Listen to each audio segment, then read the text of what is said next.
branch of service? My name's Rob Drogsvold, and I was in the United States Marine Corps. What was your rank? I was a sergeant. Can you state all the different ranks? Oh, private, Private, PFC, which is private first class, lance corporal, corporal, sergeant, staff sergeant, gunnery sergeant, master sergeant, first sergeant are both the same E8, and then master gunnery sergeant, sergeant major are E9. That's in the enlisted side. And officer side would be second lieutenant, first lieutenant, captain, major, colonel, lieutenant colonel, colonel, brigadier general, major general, lieutenant general, and general. Be My Little General is the acronym for the generals. oh, that's very impressive. You remembered all that. That's the Marine Corps. The other branches. I was just going to say, is that? Yeah. Some of the other branches vary. I know the Army doesn't have a gunnery sergeant. They have a staff sergeant and sergeant first class. The Air Force, not familiar with them at all. Okay. Why did you decide to join the Marine Corps? Or sorry, so why did you decide to join the military, and then why did you decide to join the Marines? I decided to join the military just from growing up in the streets of Stoughton playing guns and, watching Arnold Schwarzenegger movies and Sylvester Stallone movies, like legitimately.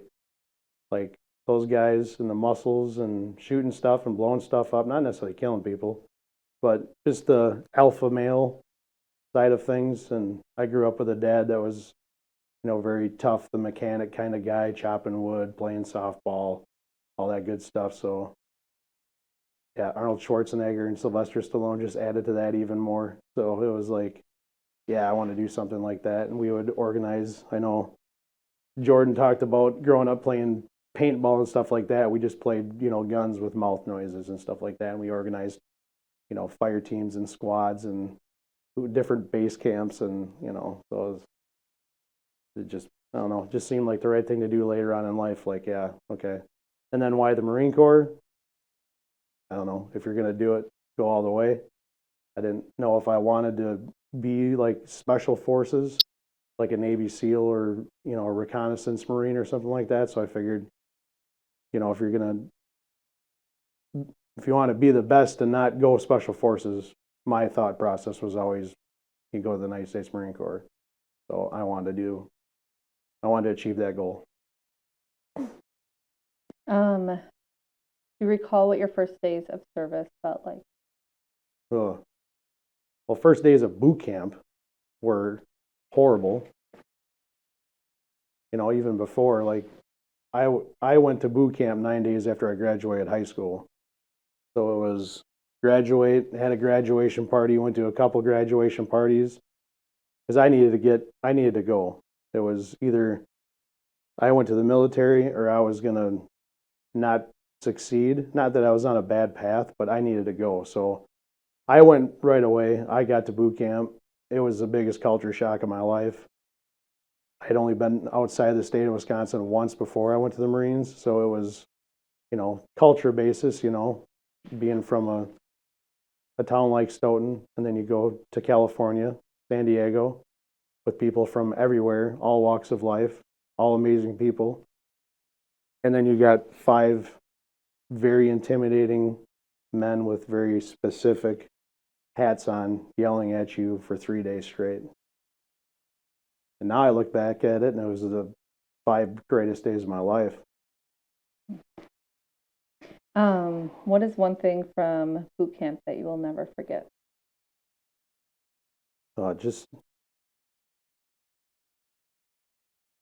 What's the best way to put it? I don't know, like just going from a basic lifestyle to the most strictest lifestyle you can possibly imagine, and being told what to do, when to go to chow, how to hold a cup. You held a cup like this and you had your hand over it and you didn't know why when you were there, but that's how you held a grenade. It was stuff like that. Like every single thing you did in boot camp was for a reason, whether you're just like, this is the dumbest thing ever. you know, and you would check people. You would be in the chow hall. Somebody wasn't holding their cup right, you could slap it out of their hands, you know, stuff like that. It was a constant game, but it was like game of superiority.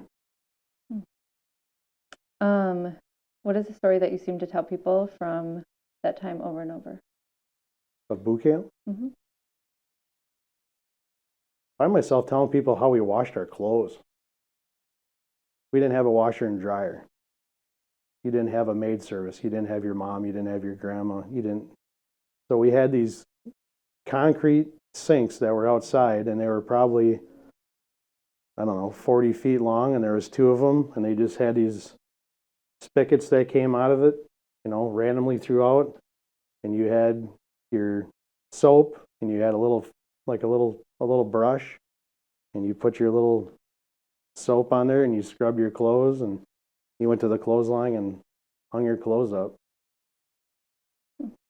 I don't know why that stands out the most, but I mean, other than everything else crazy and insane in boot camp, I mean, that's the one thing. Like, you think back to how, like, everybody's just like, oh, it was, you did 3 million push-ups in a day or whatever. It's just like, no, it was all like the dumb stuff, like, you know, how many people you had to shower with, or how many people you had to go to the bathroom right next to each other, and you know, it was never awkward just because it was go go go. It didn't matter. It wasn't the awkwardness about it. It was, you know, you had the guys that were training you had a mission to accomplish, and that was all that mattered for 3 months.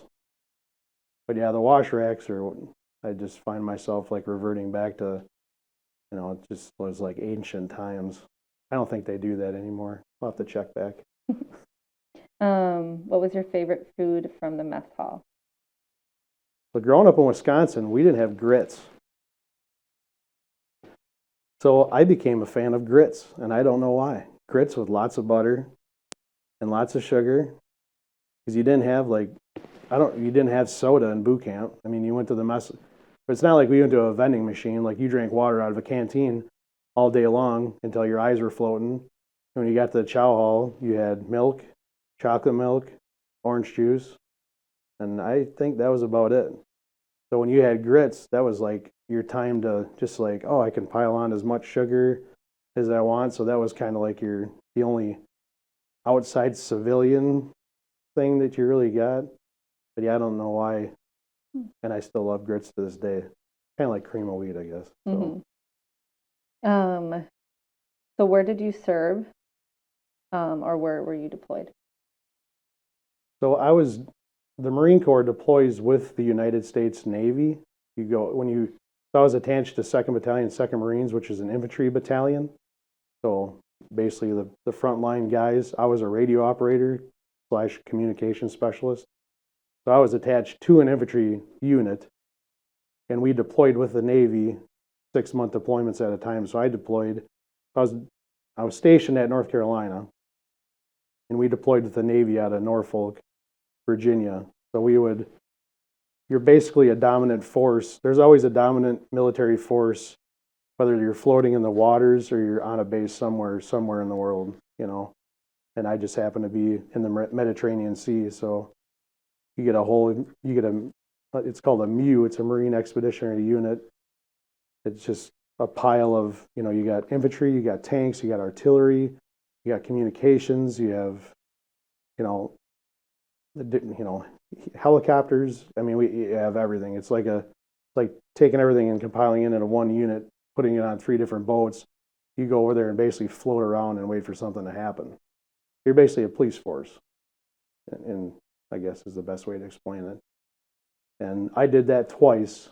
I did that in 1998 and 2000.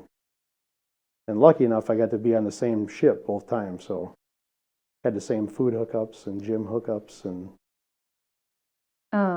So 6 months in 1998, and then Yep. was it 6 months again in 2000? Yep. So what was in between that? Being at Camp Lejeune training in North Carolina. When you're overseas, I mean, in 1998, they had the embassy bombings in Albania and the Congo and numerous other places. So you'd come in to Spain, you go to the naval base in Rota, and you just kind of float up along the coastal line, and you go to ports and you go in and, mingle with the people and whatever, and you get off and get some free time. And then when something comes up, you go take care of it, or a mission comes ahead and you have the mission set and you go execute the mission, and you come back to right what you were doing, just training and maintaining that police force, that, Navy, Marine Corps police force throughout that area. Okay. So do you remember arriving, and what was it like? Arriving. So yours would really... Like in country?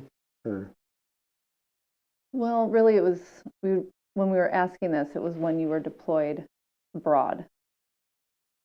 But yours is a little bit different. Yeah. Yeah, so my deployments are different from, like, say, a war, because they're more conflict-based. So 98, you had a lot of embassy stuff going on. There's always something crazy going on, as we know nowadays, in the Serbian countries. So that was all my involvement in 98 and in 2000 even. So you have Croatia, Macedonia, Bosnia. Okay, so you traveled to all those places. Yep. Okay. Kosovo. Okay. I've already said that. Kosovo. Yeah, so just a lot of craziness was going on. The embassy bombings ended up being the Taliban, funny enough. This is 1998, and you look back at that like, oh, they were, people thought they just came out of nowhere in 9/11. They've been around forever. So, yeah, they were kind of the masterminds behind a lot of those embassy bombings. And you go in and you guard an embassy. I was in Albania for 52 days, guarding that with a couple different companies from our ship. And was Albania the first? Albania was the first place I've ever been to that I had to gear up, as we call it, like live ammunition, body armor. Like, you felt like something real was going to happen, and you train. That's where all your training came into place. Was going there the biggest experience of culture shock that you had? Well, we had kind of, like I say, we float around. We already kind of went to Spain, and so we're dealing with these different cultures, and we already did one training evolution with actually the Spanish Marines, the French Foreign Legion, and another branch of the service of another country in Sardinia. So we'd already kind of got that, but then, yeah, going to Albania, once we knew that this is what's going on in the world right now, because there was multiple embassies that were getting messed with at the time, and we just happened to be the closest, and they actually pulled. We had a fleet of ships that was, I think it was 5 ships and 1 submarine, and then there was a couple other not battleships, but the ships that launched. Battleships. Yeah. And so we kind of had to split. They actually had to split up the MEU. They actually had to split up the ships. Like, okay, you guys are going here, and these guys are going to float down here, which is pretty typical once stuff goes down, because there's enough people on those ships to, we can just go handle whatever needs to be handled. So, but it was pretty weird getting on a helicopter and getting dropped into Albania, because we got dropped. It's not like we flew over there. Like, for instance, Iraq and Afghanistan, a lot of the people that get deployed there, you hop on this big C-130 that's similar to flying on a plane that you go to at the airport, just not as, you don't have the peanuts and nice drinks and whatever, but flying into a country, going to base, getting established, we get a mission statement on the ship. We know what we're doing. We're looking at intelligence before we even get to the country. We don't know what the embassy looks like. We haven't been to Albania or any mission that we had been on.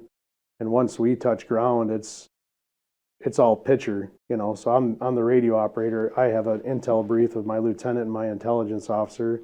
We get told what we're going to do. We meet up with any other teams, and we get dropped into this embassy. And it's like, now it's like real time, because the people that are at the embassy are Marines, and when you see other Marines that are stressed out because car bombs have been going off and they've been getting shot at, or threats, or whatever's been happening, you're like, okay, it's go time. So then everything changes. Then it's like a switch. I feel like we're not. I want to talk more about your service experience. So you went all over. So how long were you deployed? I know it was 1998, then 2000, correct? Yep. And And then- conveniently, both deployments were from June to December. Yep. Which was nice because I always came home every 6 months, which was pretty cool. A lot of people didn't. Like my unit just had that. Just I wanted to come home in Christmas, and I wanted to come home around when people had graduations, and I got to do that every year, which was pretty cool. Seems rare. Yeah, it was odd. Is there anything else you'd want to share about your service experience? I mean, the biggest thing, like I know most people touch on it, is going back to that camaraderie thing. You'll never find another friendship like you find when you're in the service. And just like being in the VFW now, you get that same bond, that same, me and you were talking earlier about how you sit around these groups with people from different walks of life, and you just hear about how this person grew up this poor, this person came from rich, and now at the level of the VFW and the American Legion, it's, where you're from, different branches of service now we get to talk about. We get to talk about, Afghan vets, Kosovoan vets, non-vets. We're lucky enough to have a 90 or a 100-year-old World War II veteran at our VFW. So it's the same thing as gone from when I was in service to now, is just the friends you meet. I mean, it's insane. And like I got buddies that had kids back then, and now they're having kids, and it's just wild, to follow them in Facebook, and even back in the MySpace time when I first got out of the Marine Corps, it was like, you get to watch families grow up and see people change and people, pick up rank. I got 2 buddies that are at the highest positions in the Marine Corps right now, and it's like they were my Marines. So that's cool. It's very, very rewarding to look at. When your service did end, what did you do in the days and weeks afterward? Ooh. Spent a lot of time with my family. And we're in Wisconsin, so I drank a lot of beer. Went to a lot of festivals, just still never been to Summerfest, but, just your typical, Dane County Fair stuff and what I got home in March, so it was basically just waiting for, there was still snow on the ground, so it was like, who has a snowmobile? Can I get on the snowmobile? I haven't been on a snowmobile like in forever. But yeah, I was just getting back with family and learning how to adjust. And that's never easy, just coming off a deployment in December, coming home on, a little vacation for 16 days and for Christmas, but then you get to go back and you're a Marine you're always a Marine, but going back into active duty for 3 more months and then you're out, and it's like, okay, what do I do now? So it's a crazy transition period. And when you go back to your civilian friends, you're not the same to them anymore. And it's not the same conversation. And that goes back to, the camaraderie, like, God, I need to talk to my buddies. So you're constantly phoning a friend, like, I don't know if I can do this civilian thing. Like, this is weird. Then you get a civilian job and, just roll with the punches. Was there anything that helped you transition? I went to therapy. I went to therapy twice. My family recognized that I was a little angry. I mean, I'm always kind of high strung and whatever, but there's services out there to help us. So you gotta acknowledge your problem, and you gotta get it taken care of. And I realized that right away, because I was, you're mad at the dumbest stuff because you don't have that organization that the military already has for you. Now you're dealing with people that just wake up at whatever time and go to work and they just slough off. Well, I did something for 5 years for a reason with purpose. And they just wake up to get a paycheck. And that's not the way I work. That's not the way we're wired. So yeah, it was seeking help, and there's nothing wrong with it. It's going, hey, just give me a hand. And it's at that age, it's a pride thing, like it was my little brother. He's 4 years younger than me. He's like, dude, you're mad. Like, well, I just got back from that. So, give me some slack. Well, is there somewhere you can go to get help? And, I was like, yeah, I suppose. And I did it, and it changed a lot. Still get mad every once in a while, though. Was there anything that you were most hesitant about coming home? I didn't necessarily want to get out of the military, so it was a huge hesitation because I had two family members that were sick that I was always deployed, and I felt like I was always going to be deployed. So just leaving the Marine Corps, leaving my friends, leaving that family, it was like going to boot camp. I was going to boot camp again. Like now you're going to adjust back. So I was just like, man, do I really want to do that, or do I want to do this Marine thing? But I feel now everything happens for a reason. I'm, adjusting back and whatever. But yeah, I was hesitant to leave that. I mean, I think Mr. Tilson said it best there, that you look for that adrenaline rush. You're looking for that next thing to just be like, because you got buddies that are nuts, you're nuts. I mean, nuts and having fun, but you do things in the military that you can never do anywhere else, and you can't do that here. You can't do that in the civilian side. You can't.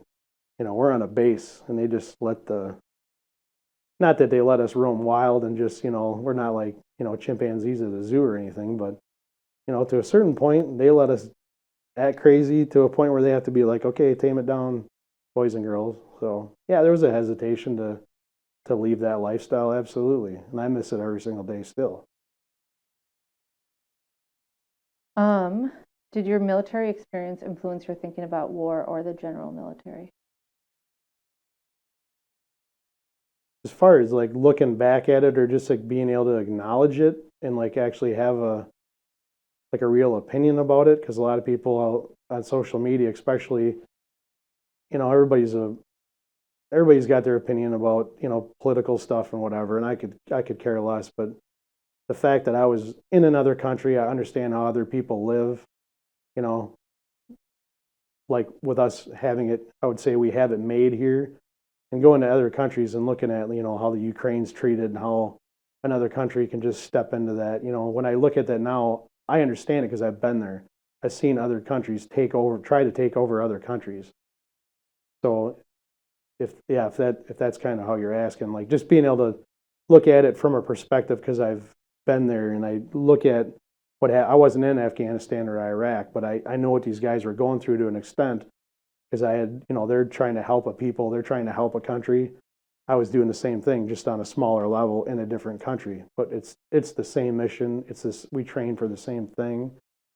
So yeah, when I look at it now, it's like, man, and it sucks because you don't want anybody to have to experience that. But unfortunately, that's just the way it is, and that's the way it probably always will be.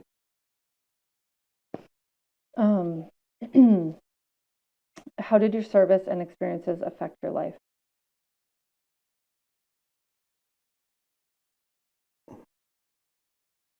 I mean, to look back at how I was before, I mean, I was good kid raised right, but after, just being in the military and having that, just the responsibilities as such a young person, and the work, your work ethic, I've drugged back into my life, how to handle situations. I mean, there is nothing you can throw at me in this world that would scare me, I guess. I'll tackle anything. I mean, I think any service member would. Like, oh, that's okay. Like, that makes a normal person uncomfortable.